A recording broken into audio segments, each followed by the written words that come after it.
Mag-a-apply sana ako dito sa East Ridge eh.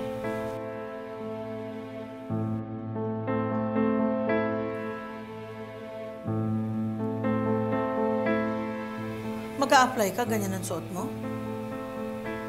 Really? Wala kasing ibang nakakaalam eh, kaya nakaganito lang ako. Si Doc Carlos lang yung nakakaalam. Di ba, Doc Carlos? Yes. Ayaw niya kasing ipaalam sa iba eh. At hindi rin niya alam kung tatanggapin ko siya dito sa East Ridge. Pero, sorry, Doktora Tanyag. Hindi ko matatanggap yung application mo. Kasi malaking issue to sa pamilya mo kung aalis ka ng Apex. Besides, nasa second year ka pa lang ng residency mo. Hindi magandang tingnan kung lilipat ka ng hospital. Sige po. Doc Carlos, naiintindihan ko po. I'll respect whatever decision you make. And maraming salamat po. Sige po.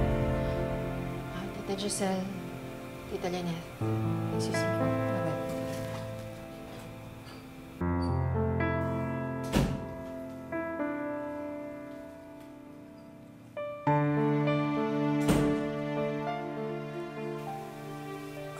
Lynette, pasensya ka na kung hindi ko agad sinabi sa'yo na nag-a-apply si Zoe sa East Ridge.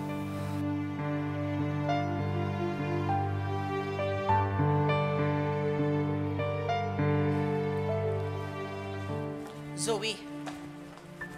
Zoe! Zoe! What? Kung sila binili nila yung alibay mo, nalilipat ka dito sa East Ridge, ako hindi. Ano ba talagang dahilan kung bakit ka nandito? Tita, sinabi ko na, yun yung totoo. Bakit ba ayaw mo maniwala?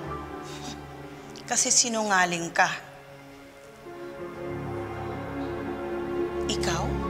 Iiwanan mong Apex? Really now? Come on, Zoe. Yes. Yes, iiwan ko yung Apex. Kasi binubuli nila ako eh. I'm living in the shadow of my dad. At ngayon hindi na siya active. Ako yung ina-expect nilang pumalit sa kanya. Pero anong sinasabi nila? Sinasabi nila wala akong pinatpat sa kanya. Now, are you happy? Kung ayaw mo ko tanggapin dito, okay lang. Maghahanap na ako ng iba.